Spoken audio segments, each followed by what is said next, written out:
திருச்செந்தூரின் கடலோரத்தில் செந்தில்நாதன். திருச்செந்தூர் குடமுழுக்கு 7/7/2025. திருச்செந்தூரின் வரலாற்று பெருமை.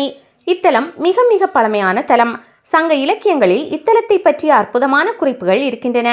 வெண்டலை புணரி அலைக்கும் செந்தில் நெடுவேல் நிலைய காமர்வியன் துறை என்று புறநானூறு பேசுகிறது. சீர்கெழு செந்திலும் செங்கோடும் வெண்குன்றும் ஏரகமும் நீங்கா இறைவன் என்று சிலப்பதிகாரம் இதன் பெருமையை பறைசாற்றுகின்றது.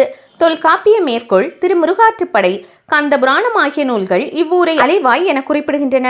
சிவந்த நிறமுடைய முருகப்பெருமானாகிய சேந்தனுக்குரிய கோயில் அமைந்ததால் செந்தில் என மருவியது என்று ஒரு பெயர் காரணம் சொல்லப்படுகிறது. செந்து என்பது உயிர், உயிர்களுக்கு அடைக்கலமான இடமாக விளங்குவதால் செந்தில் என்று பெயர் வந்தது. செந்திலூர் மருவி திருச்செந்தூர் ஆகியிருக்கலாம்.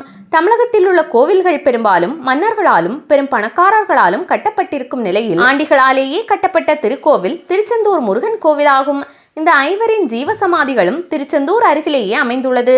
இவை அனைத்தையும் ஒரே நாளில் தரிசிக்கலாம். மௌன சுவாமி, காசி சுவாமி, ஆறுமுக சுவாமி, ஸ்ரீ வள்ளிநாயக சுவாமி, தேசியமூர்த்தி சுவாமி ஐவரும் துறவிகள். திருச்செந்தூர் புராணம். திருச்செந்தூர் பற்றிய பல நூல்கள் உள்ளன.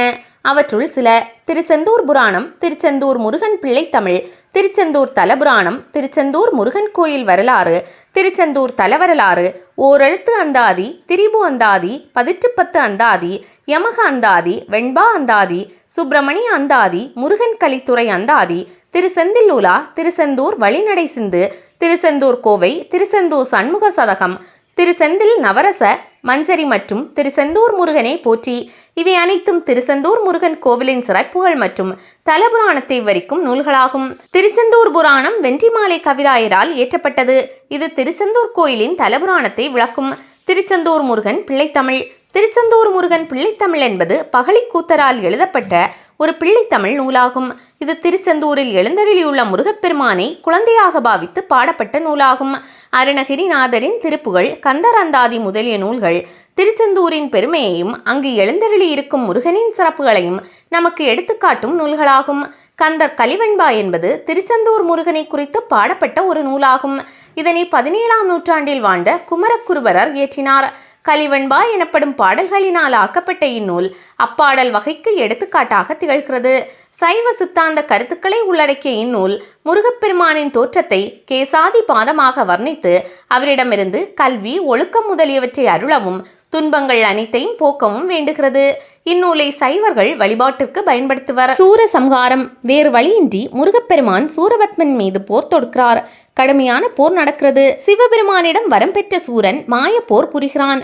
நிறைவாக மாமரமாக உருமாறிய சூரபத்மனை வதம் செய்யாமல் அவனது ஆணவத்தை அழித்து சேவர் கொடியாகவும் மயிலாகவும் மாற்றி ஆட்கொண்டார். அதனால் முருகப்பெருமான் சேவர் கொடியோன் என்றும் அழைக்கப்பட்டார். இந்நிகழ்விற்கு பிறகு வியாழ பகவான் முருகப்பெருமானை திருச்செந்தூரில் தங்கி அருள் புரியும்படி வேண்டுகோள் விடுத்தார். பின்னர் வியாழ பகவான் உத்தரவின்படி விஸ்வகர்மா இந்த திருக்கோவிலை கட்டினார். சூரபத்மனை அழித்ததில் முருகனின் வெற்றியின் காரணமாக முருகப்பெருமான் ஜெயந்திநாதர் என்று அழைக்கப்படுகிறார். குமார விடங்கப் பெருமான். 300 அடி நீளம், 216 அடி அகலம் அமைந்த இத்திருத்தலத்தின் மேற்கு திசையில் ராஜகோபுரம் இருக்கிறது. முருகப்பெருமான் இத்தலத்தில் கடலை பார்த்தபடி கிழக்கு நோக்கி காட்சியளிக்கிறார். மேற்கு கோபுரம் சுவாமிக்கு எதிரே கிழக்கு திசையில்தான் அமைந்திருக்க வேண்டும். ஆனால் அப்பகுதியில் கடல் இருப்பதால் மேற்கில் கோபுரம் கட்டப்பட்டுள்ளது. கந்த சஷ்டி திருவிழா நடைபெறும் போதும் முருகன் திருக்கல்யாணத்தின் போதும் நள்ளிரவில் ஒரு நாள் மட்டும் மேலராஜ கோபுர வாசல் திறக்கப்படும். அவ்வேளையில் பக்தர்கள் உள்ளே செல்ல அனுமதி கிடையாது. இனி முதல் பிரகாரத்தில் நுழைவோம். முதல் பிரகாரத்தின் தெற்கில் ஜெயந்திநாதர் என்னும் குமரவிடங்கப் பெருமான் வள்ளி தெய்வானையுடன் காட்சி தருகின்றார். வள்ளிக்கும் தெய்வானைக்கும் தனித்தனி சன்னதிகள் உள்ளன. பிரகாரத்தின் மேற்கே சங்கரநாராயணர், காசி விஸ்வநாதர், விசாலாட்சி, வேதபுரீஸ்வரர், திருவாதபுரீஸ்வரர், நாகநாத சோமேஸ்வரர் என பல சன்னதிகளை காணலாம். வடக்கில் மாணிக்கவாசகர், காரைக்கால் அம்மையார், சிவகாமி, நடராஜர், சனீஸ்வரர், பைரவர் முதலியோருக்கு சன்னதிகள் இடம்பெற்றுள்ளன. சில முக்கியமான முருகன் கோயில்களில் இடம்பெற்றுள்ளவாறு இங்கும் பெருமாளுக்கு தனித்தனியாக சன்னதிகள் உண்டு. இனி 2ஆம் பிரகாரத்தில் நுழைவோம். பஞ்சபூத தலங்களும் ஒரே கோயிலில். பிரகாரத்தின் மேற்கில் சித்தி விநாயகர், சகஸ்ரலிங்கம், ஆத்மநாதர், மனோன்மணி அம்மை, பானுகீஸ்வரர், சோமசுந்தரர், மீனாட்சி அம்மை, திருமூலநாத சன்னதிகள் உண்டு. இது தவிர பஞ்சபூத திருத்தலங்களில் 4 ஒரே தலத்தில் தரிசிக்கும்படியாக திரு காலத்திநாதர், உமா மகேஸ்வரி, அருணாச்சலேஸ்வரர், உண்ணாமுலையம்மை, ஜம்புகீஸ்வரர், வன்மீகநாதர், அருணகிரிநாதர், வல்லப கணபதி ஆகியோரின் சன்னதிகள் உள்ளன. இது தவிர தென்பகுதியில் வாசல் அருகே வீரகேசரியும் வீரமார்த்தாண்டர் காவல் புரிகின்றனர். பன்னீர் இலை விபூதி பிரசாதம். இந்த தலத்தின் சிறப்பம்சம் பன்னீர் இலை விபூதி பிரசாதம். இது வேறு எங்கிலும் இல்லாதது. இலை விபூதி பிரசாதம் என்பார்கள்.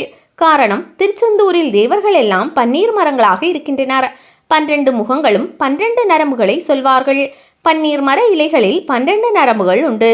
சூரபத்மனை வதம் செய்த பின்னால் முருகப்பெருமான் 12 கரங்களாலும் விபூதி பிரசாதம் வழங்கியதாகவும், விஸ்வாமித்திரரின் காசநோயை 12 கரங்களால் விபூதி பிரசாதம் அளித்து நீக்கியதாகவும், அதுவே பன்னீர் இலையின் 12 நரம்புகளாக இருப்பதாகவும் சொல்கிறார்கள்.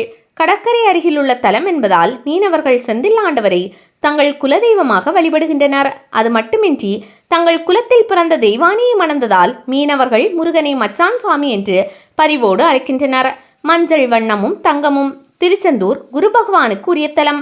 வியாழ பகவான் தான் இங்கு இந்த கோயிலை அமைத்தார் என்பது தலபுராண செய்தி. குரு என்றால் மஞ்சள் ஆடை, மஞ்சள் நிறமுள்ள பொருட்கள், பொன் முதலியவற்றை குறிக்கும். எனவே இங்கு பொன்னாலான பொருட்கள் பூஜைக்கு பயன்படுத்தப்படுகின்றன. இறைவனுக்கு நிவேதனம் படைக்கும் பொழுது கீழே சிந்தும் உணவுகளை எடுப்பதற்கு தங்க ஊசி பயன்படுத்தப்படுகிறது. கும்பாபிஷேகத்தின் போது தீர்த்தத்தின் தங்க மீன்களும் தங்க தாமரை மலர்களும் இடப்படுகின்றன. தங்க சாமரம் கொண்டு சுவாமிக்கு ஆலவட்ட தொண்டு செய்கின்றனர். இது தவிர தங்க ஆமை ஒன்றும் இருக்கிறது. ஸ்கந்த புஷ்கரணி. செந்தூரின் கடல் ஓசை சங்கீதம் என்பார்கள். முருகப்பெருமானை பிரணவ சத்தத்தோடு இங்குள்ள கடல் அலைகள் வணங்குகின்றன. சூரபத்மன் போன்ற அசுரர்களுடன் முருகப்பெருமான் போர் செய்த தலம் என்பதால் அவர்கள் குருதிப்பட்டு கடல் நிறமும் இப்பகுதியில் சற்று சிவந்தே காணப்படுவதாக ஐதீகம். 24 தீர்த்தங்கள் இத்தலத்திற்கு உரியதாக இருக்கின்றன. காயத்ரி மந்திரத்திற்கு 24 எழுத்துக்கள் உண்டு. இங்குள்ள ஒவ்வொரு தீர்த்தமும் காயத்ரி மந்திரத்தின் அட்சரங்களாக விளங்குகிறது. இங்கு வரும் பக்தர்கள் முதலில் கடலில் நீராடிவிட்டு அதன் பிறகு உப்பு தண்ணீர் போக கடற்கரை ஓரமாக அமைந்த நாளிக்கிணறு நல்ல தண்ணீரால் நீராடிவிட்டு பின்புதான் முருகப்பெருமானை தரிசிக்க செல்ல வேண்டும். இந்த நாளிக்கிணறு ஸ்கந்த புஷ்கரணி என்று அழைக்கப்படுகிறது. ஒரு சிறு பாத்திரத்தில் முகக்கும் அளவுக்கு மட்டும் வற்றாத நீர் இருப்பதால் நாளிக்கிணறு என்று அழைக்கிறார்கள். முருகப்பெருமான் படைவீரர்களுக்கு தாகம் தீர்ப்பதற்காக தன்னுடைய வேலாயுதத்தால் ஏற்படுத்திய ஊற்று நாளிக்கிணறு. அற்புத திருவிழாக்கள். இனி இங்கு நடக்கும் அற்புதமான திருவிழாக்களை பற்றி பார்ப்போம். ஒவ்வொரு மாதப்பிறப்பென்றும் பள்ளியறை தீபாராதனை முடிந்த பின்பு கொடிமரம் வணக்கம் செய்துவிட்டு தெற்கு வாசல் வந்து சூரிய வணக்கம் செய்வார்கள். ஞாயிற்றுக்கிழமை அன்றும் இது நடைபெறும். வைகாசி மாதம் விசாக பெருவிழா 10 நாட்கள் நடைபெறும். அப்பொழுது கோயிலின் எதிரில் உள்ள வசந்த மண்டபத்தை சுற்றி அகழி போல் நீர் நிரப்பி வைத்திருப்பார்கள். உச்சிக்கால பூஜை முடிந்தவுடன் முருகப்பெருமான் இந்த வசந்த மண்டபத்தில் எழுந்தருள்வார். ஆராதனைகள் முடிந்ததும் சப்பரத்தில் ஏறி 11 தடவை வலம் வந்து கோயிலுக்குள் செல்வார். ஆவணி பெருவிழா, புரட்டாசியில் நவராத்திரி விழா, ஐப்பசியில் கந்தசஷ்டி விழா நடைபெறும். சூரசம்ஹாரம் என சொல்லிக்கொண்டே போகலாம். சூரசம்ஹார விழாவை காண்பதற்கு லட்சோப லட்சம் மக்கள் திருச்செந்தூர் கடற்கரையில் திரள்வார்கள். திருவாதிரை அன்று நடராஜர் அபிஷேகத்திற்கு பிறகு திருச்செந்தூர் நடராஜருக்கு முருகப்பெருமான் ஆபரணங்கள் அணிவிக்கப்படும். தை மாதம் பூசத் திருவிழா மிக சிறப்பாக கொண்டாடப்படும். பங்குனி உத்திரம் இங்கு நடைபெறும் தனி சிறப்பு மிக்க விழா. எல்லா தோஷங்களும் நீக்கும் திருச்செந்தூர். கோயிலின் கிழக்கு பிரகாரத்தில் அலையடிக்கும் அத்தனை அருகாமையில் உள்ள திருக்கோயிலில் சூரசம்ஹார நாளில் கடல் சற்று உள்வாங்கும் நிகழ்வு நடைபெறுகிறது. சூரசம்ஹாரம் முடிந்தவுடன் செந்தில் ஆண்டவர் அபிஷேகம் நடைபெறும். நேரடியாக அபிஷேகம் செய்யாமல் சுவாமிக்கு முன்னால் கண்ணாடி வைத்து கண்ணாடிக்கு அபிஷேகம் செய்வார்கள். இதை சாயா அபிஷேகம் என்பார்கள். இங்குள்ள கொடிமரத்திற்கும் ஒரு கதை உண்டு. இலங்கை கண்டியை ஆண்ட மன்னனின் கனவில் முருகன் தோன்றி சந்தன மரம் ஒன்றை வெட்டி கடலில் விட சொன்னான். அது திருச்செந்தூர் கரையை அடைந்தது. இந்த மரமே கொடிமரமாக உள்ளது. இச்செய்தி திருச்செந்தூர் பிள்ளைத்தமிழில் இடம்பெற்றுள்ளது. வாய் பேசாத குமரக்குருவரர் இத்தலத்து முருகன் அருளால் கவிப்பாடும் புலமை பெற்றார். இக்கோயிலில் தங்கி சஷ்டி விரதம் இருந்து முருகனை வணங்கினால் நினைத்த காரியங்கள் நடைபெறும். தீராத வயிற்று வலி உடையவர்கள் திருச்செந்தூர் முருகன் சந்நிதியில் கந்த சஷ்டி கவசம் பாடினால் நோய் குணமாகும் என்று பாலதேவராய சுவாமிகள் கூறியிருப்பதை பின்பற்றி பல பக்தர்களும் குணமாகி இருக்கிறார்கள்.